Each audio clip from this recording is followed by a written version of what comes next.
À propos du jeûne des premiers-nés, il y a une difficulté.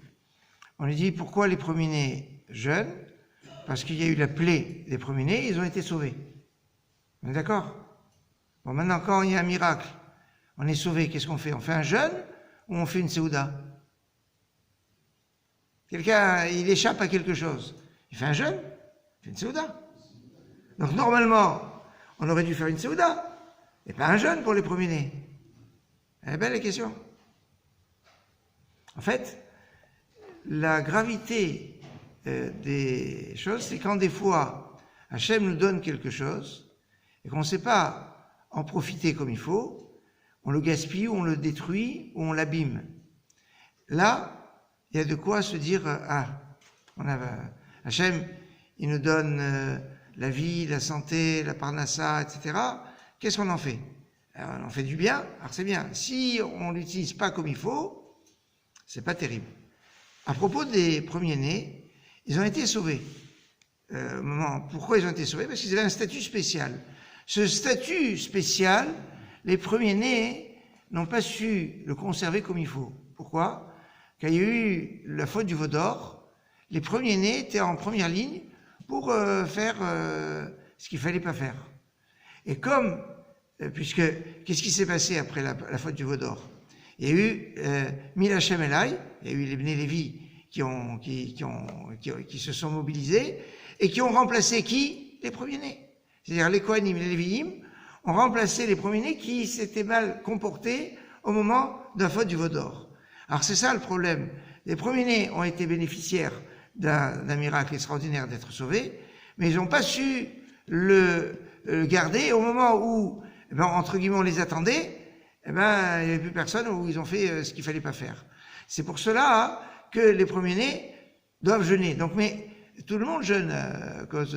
Alors non, regardez qu'on jeûne quand? On jeûne quand il y a eu le bris des tables, pas quand ils ont fait le veau d'or. Ils ont fait le veau d'or la veille, et le lendemain, Moshe est descendu, il a vu le veau et les danses, etc. Il a brisé les tables. C'est le 17 Tammuz.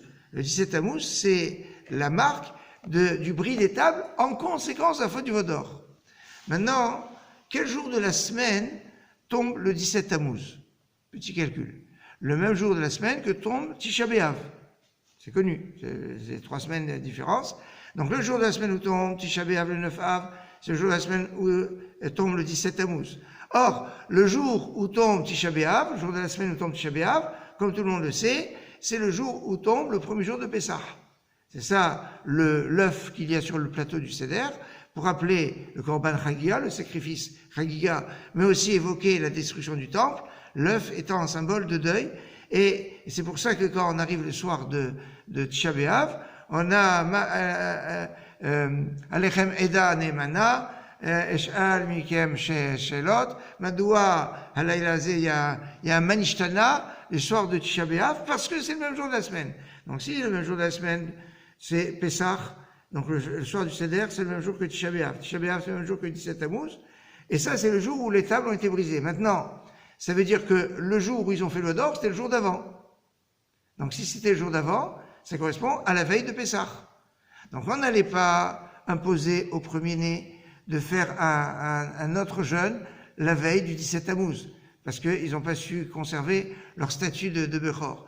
Donc ils ont perdu cela. On aurait dû normalement leur dire de jeûner aussi le 16 et le 17 Tammuz comme tout le monde, mais comme c'était compliqué, alors on a remonté leur jeûne la veille de Pessah, qui est le jour de la semaine où va tomber le 16 Tammuz, le jour où il y a la faute du veau d'or. Alors voilà pourquoi les premiers-nés doivent jeûner le jeûne des Tayin Bechorot. Alors maintenant vous allez me dire, le classique est de dispenser les premiers-nés avec une Seudat Mitzvah.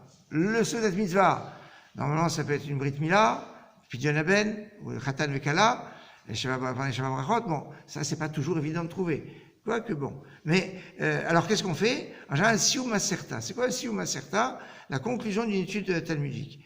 Cette conclusion montre la force de l'étude, où c'est pas seulement étudié comme ça, c'est se fatiguer dans l'étude, puisque un Siyum Masechet, c'est quelque chose c'est un travail de plusieurs heures, de plusieurs jours, et qui arrive à une conclusion, et qui, en fait, qui est la marque que l'étude de la Torah, c'est la meilleure garantie, c'est la meilleure protection contre les égarements et de rater ce que les Bechorot ont raté. D'ailleurs, remarquez quelque chose de très intéressant, c'est qu'aujourd'hui, les Lévis et les Kohen, leur première fonction, c'est l'étude et l'enseignement de la Torah. À tel point qu'on dit que celui qui se consacre à l'étude de la Torah, il est comme un Lévi, il est comme un Kohen. Il rentre dans la catégorie. La famille s'agrandit. Et là, comme il est marqué, Yoru Mishpatera, que